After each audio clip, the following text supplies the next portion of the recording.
जनता समाचार में आपका स्वागत है। मैं हूं तमन्ना। आइए चलते हैं आज की खबर की ओर।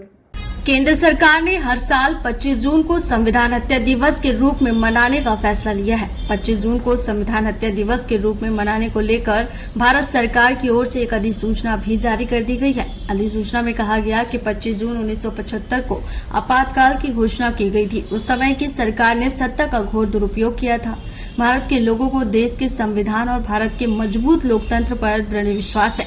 इसलिए भारत सरकार ने आपातकाल की अवधि के दौरान सत्ता के घोर दुरुपयोग का सामना और संघर्ष करने वाले सभी लोगों को श्रद्धांजलि देने के लिए 25 जून को संविधान हत्या दिवस घोषित किया, जिसको लेकर आज राजधानी भोपाल के 9 मसाला रेस्टोरेंट में सम्यक अभियान के प्रणेता नवक्रांति के अग्रदूत गुरुदेव भास्कर राव रोगड़े द्वारा भारत सरकार ने जो संविधान की हत्या को लेकर एक आदेश जारी किया है, उस दिवस को मनाने के विषय पर कहा कि यह सरकार गलत करने जा रही है। अगर सरकार इसको वापस नहीं लेती तो वह कोर्ट तक जाने को मजबूर होंगे।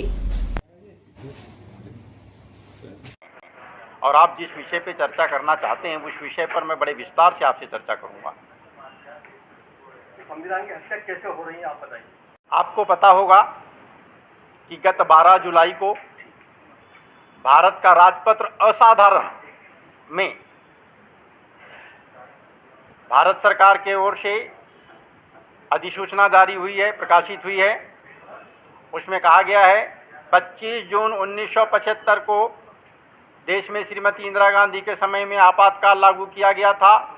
उस दिन को संविधान हत्या दिवस घोषित किया जाता है और प्रतिवर्ष संविधान हत्या दिवस इस दिन को मनाया जाएगा। क्या आप मानते हैं संविधान हत्या दिवस हो सकता है? संविधान की हत्या हो सकती है? देखो, राजनीतिक फायदा जहाँ नहीं मिल पाता है वहाँ लोग बोलते हैं कि संविधान की हत्या हो रही है, और जिनको फायदा मिलता है वो लोग नहीं बोलते कि हत्या हो रही है। जुमलेबाजी अलग चीज है। जुमलेबाजी में लोग बोल जाए चलेगा।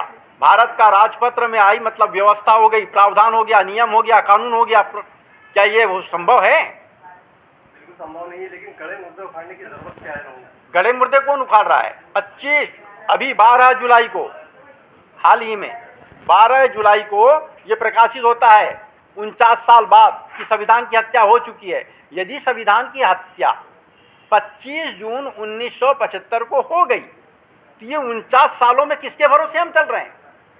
आप रास्ते पे चलते हैं तब आपको किस साइड चलना है, क्या नियम है, क्या सारे नियम उसके होते हैं गाड़ी चलाने के आदि आदि। ये नियम कानून कहाँ है? संविधान में। तो इससे पहले भी भारतीय जनता पार्टी की सरकार थी, तब हत्या नहीं लग रही थी क्या?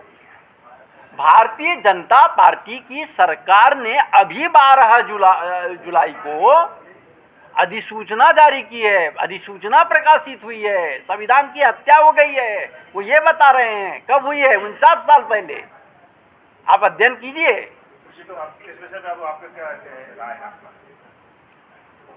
आप लोगों को क्या संविधान हत्या दिवस सही लग रहा है? संविधान की हत्या हो सकती है? और यदि संविधान की हत्या 25 जून 1975 को हो गई है तो फिर देश कैसा चल रहा है? सरकारें कैसी चल रही है? किस संविधान की शपथ ले रहे हैं? क्या मरे भी संविधान की ले रहे हैं? ये महत्वपूर्ण बात है। हमने भारत के प्रधानमंत्री जी को पत्र लिखा है, आग्रह पत्र लिखा है कि ये हो सकता है भावावेश में पार्टी मंच पर पार्टी के लोगों के द्वारा बात उठाई जाने के कारण आपने भी संविधान हत्या दिवस घोषित कर दिया, लेकिन इससे बड़ा धर्म संकट की स्थिति बन चुकी है। विश्व मंच पर यदि ये बात आती है, अन्य देश कहते हैं, हम लोग भी कहते आए हैं, हमारे पड़ोसी देश में तो भूतोतले संविधान हो गया है, कहना बड़ा आसान है। लेकिन अगर हमने अपने राजपत्र में प्रकाशित कर दिया कि संविधान की हत्या हो चुकी है तो फिर बिना संविधान के देश चल रहा है। आपको पता होना चाहिए, अगर किसी देश का संविधान लागू नहीं है, लोकतंत्र बराबर नहीं है, बिना संविधान के देश चल रहा है तो विश्व के अन्य देश उसे मान्यता नहीं देते। ये थी आज की खबरें। हमारे चैनल से जुड़े रहने के लिए इसे लाइक करें, सब्सक्राइब करें और बेल आइकन दबाना ना भूलें। आप देख रहे हैं जनता के लिए, जनता की आवाज, जनता समाचार। अन्य खबरों के लिए हमारा चैनल सब्सक्राइब करें।